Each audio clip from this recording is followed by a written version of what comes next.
12, verset 1 à 3. Luc chapitre 12, verset 1 au verset 3. Suivez bien. Sur ces entrefaites, les gens s'étant rassemblés par milliers, au point de s'écraser les uns les autres, la foule était très grande. Au point de s'écraser les uns les autres, Jésus se mit à dire en premier lieu à ses disciples. En premier lieu à ses disciples. Et ce qu'il va dire à ses disciples maintenant, tu vas voir à plusieurs occasions, il va répéter ça à tout le monde. Il se mit à dire à ses disciples, gardez-vous du levain des pharisiens qui est l'hypocrisie. Donc ça va être comme ça tout au long des évangiles, dans Matthieu, Marc, Luc jusqu'à Jean. Jésus va toujours demander de faire attention à l'hypocrisie. Écoutez bien aimé, le problème de plusieurs, c'est l'hypocrisie. Lorsque tu as développé une technologie dans ton âme qui te permet de vivre dans l'iniquité et de paraître être plus pur et saint que Dieu lui-même, alors tu as développé une technologie qui te rend incurable. Donc le problème n'est pas le péché, le problème c'est l'hypocrisie.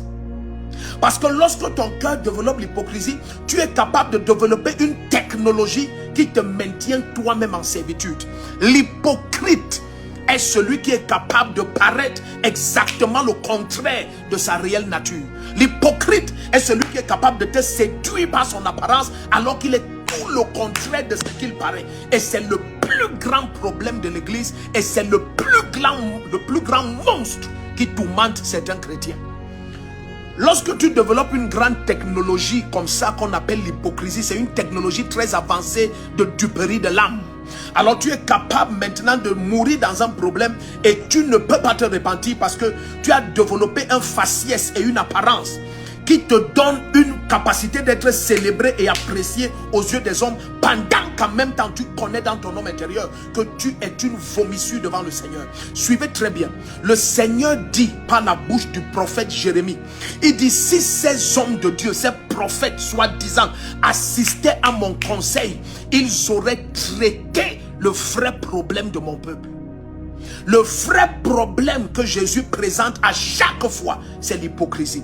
Il avertit ses disciples et il avertit toute l'église. Il dit le problème, c'est l'hypocrisie. Parce que quand ton cœur est vrai, quel que soit le péché dans lequel tu te trouves, tu te répands aisément. Tu te répands librement. C'était ce qu'il n'y avait pas dans le cœur de David et qui a tellement plu le Seigneur en ce qui concerne David. C'était l'humilité du cœur de David. Saül a été rejeté parce qu'il avait un cœur hypocrite.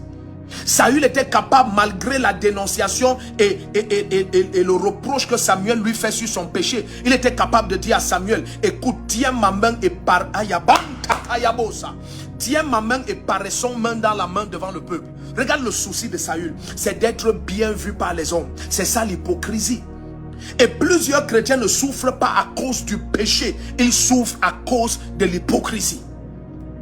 Je dis la quasi-totalité des chrétiens qui souffrent, leur problème, ce n'est pas le péché. Le péché a été résolu par la mort de Jésus à la croix. Le problème de la quasi-totalité des chrétiens, c'est l'hypocrisie. L'hypocrisie est une technologie satanique très avancée. Et lorsque cette technologie est développée dans ton âme, elle est capable de détruire toutes les grâces que Jésus avait prédestinées pour toi. Alors je prie pour quelqu'un cette nuit, que cette nuit soit la fin de l'opération de cette technologie satanique qui s'appelle l'hypocrisie. Jésus avertit les apôtres, il ne leur dit pas faites attention au péché, il leur dit méfiez-vous du levain des pharisiens qui est l'hypocrisie. C'est de ça qu'il faut se méfier. C'est de ça. Il dit c'est pour ça que ces pharisiens, ils ne peuvent pas croire en moi. Et si vous étudiez les évangiles, c'était le seul problème que les pharisiens avaient et les sadducéens et les hérodiens, c'était leur seul problème. Bien aimé, lorsque ton cœur est libéré de l'hypocrisie, tu peux te repentir et trouver grâce. Regardez ce que le Seigneur dit. Il dit si le peuple sur lequel, 2 Corinthiens 7,14, si le peuple sur lequel est invoqué mon nom s'humilie, prie et se détourne de ses péchés, il dit je vais le pardonner des cieux, guérir son pays. S'il y a repentance, il y a guérison. S'il y a conversion, il y a guérison. S'il y a conversion, confession, il y a guérison. Le Seigneur va dire par la bouche du prophète Ésaïe, confirmé par Matthieu 13, il dit lorsque le Seigneur ne veut pas guérir un peuple, il empêche que ce peuple se convertisse. Il dit c'est moi qui ai fait que vous regardez, ne voyez pas, vous écoutez, vous ne comprenez pas, vous tendez les cœurs, les oreilles, vous n'entendez pas, le cœur, vous ne comprenez pas. Il dit de peur que vous vous convertissiez en sorte que je vous guérisse. Donc chaque fois qu'il y a repentance authentique, la guérison est automatique. Mais qu'est-ce qui bloque la repentance? Qu'est-ce qui bloque la sainteté dans l'église? C'est l'hypocrisie. C'est l'hypocrisie. Lorsque comme Saül, ton souci, c'est ce que les gens vont dire, ce que les gens vont voir. Eh, kanombro gozi mantalia broza mante keria.